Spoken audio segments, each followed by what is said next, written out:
prison who shut them down because of taking black lives. You're talking about what's going on here outside of here, because imagine what's going on inside of here. And I say that because our keynote speaker today was the Honorable, esteemed Reverend Ronald Wright, who just received Texas, and what Reverend Wright has done over the last 20 years. He has made helping our folks in the prison population understand their work, shutting it down, letting the folks know that we're not standing for that.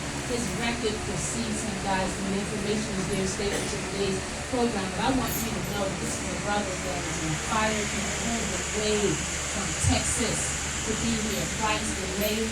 I told us if he could get to this breakfast, we're the breakfast is over at 10:30. And I want you to know that your dedication, your commitment, and your trust has paid off. Please allow me to introduce you to the Honorable, esteemed Reverend Ronald Wright, Texas.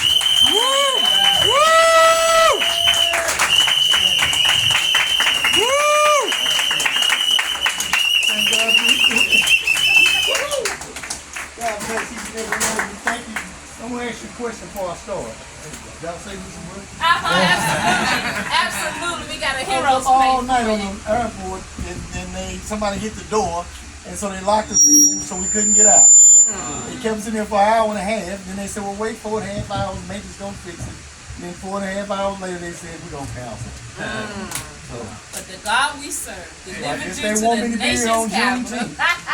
They told me to come Juneteenth because y'all had my 40 acres of the Mercedes. Guys, I turn the floor over to the Honorable Reverend Ronald Wright. If you don't know, enjoy this moment. We're making history. All right. Thank God for each and every one of you. Thank you for allowing me to be here. And I thank God for each and every one of you because it's time for us to stand up. I am Reverend Ronald Wright, and my organization is Justice Seekers Texas. Our theme song is Wake Up Everybody. No more sleeping in bed. No more backwards thinking. Time for thinking ahead. And we're here today to whistleblow a little bit. As a matter of fact, because I don't know if you realize it or not, but silence helps the tormentor and not the tormented.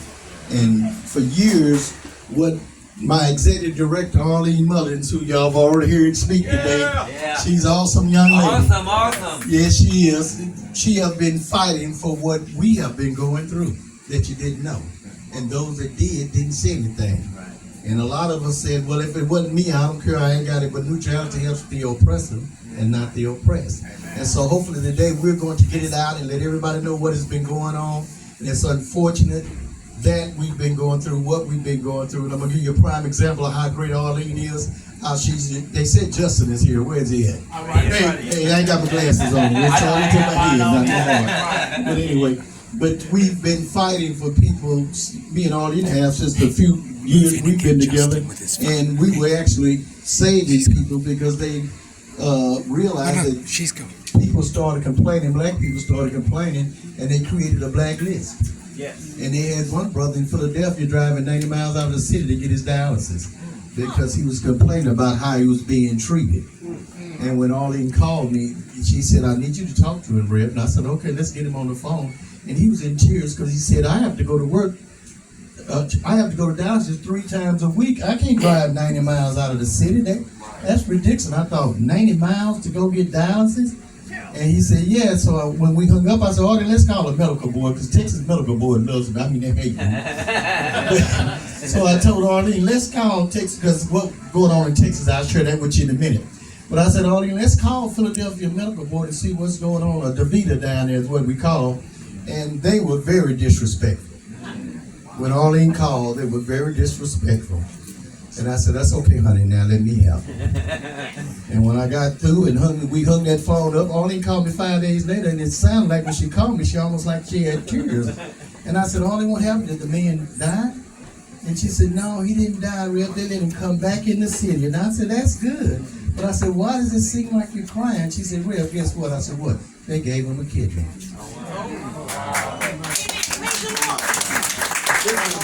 By the grace of God, that's how powerful my executive director is as well, is that we fight for people to get kidneys, and I want to know why we can't get kidneys, but everybody else can.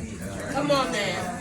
Come on. Come on now. That's real. But if we don't say nothing, ain't nothing gonna happen.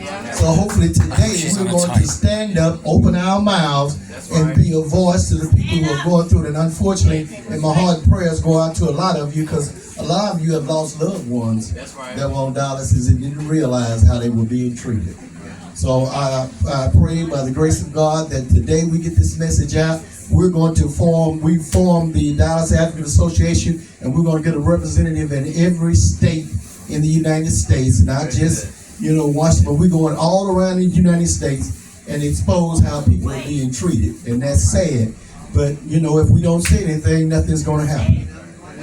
So I thank God for each and every one of you, and I stopped by to tell you that we're going to stand up and be a voice and make a difference on what's been going on for the last 20-some years. And would you please give Arlene a hand clap of praise? Yeah. For 20-some years.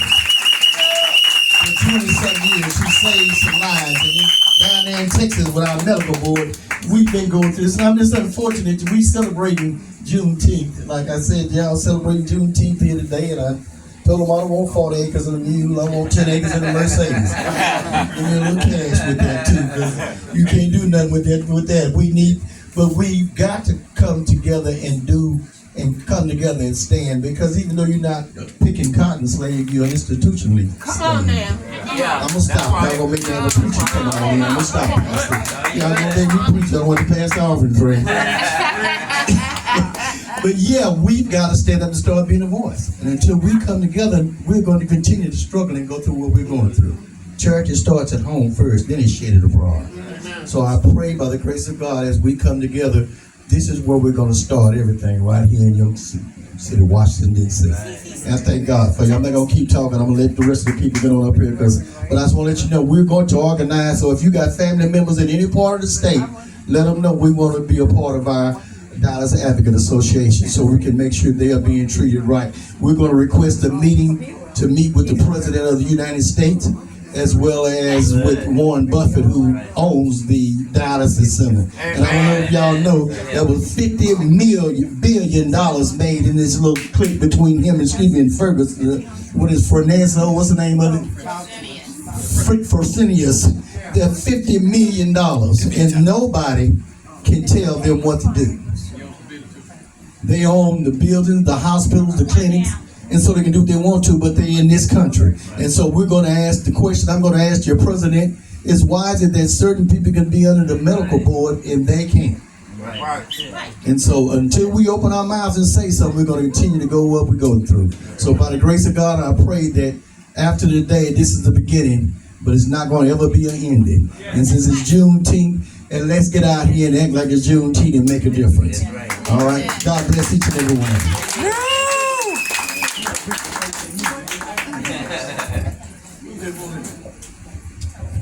Y'all give the gentleman a great hand. Yes. Reverend Wright, thank you so much for persevering. I want you to go grab a bite before we head down to the press conference. We get you all this way. We're not done with you yet. That's right. Give the Honorable Reverend Wright another round of applause. Guys, when history is in the making and we come together, we have folks that reach out. We have talent amongst us. There's a young lady in the back that wanted to bless us with a song to send us on our way.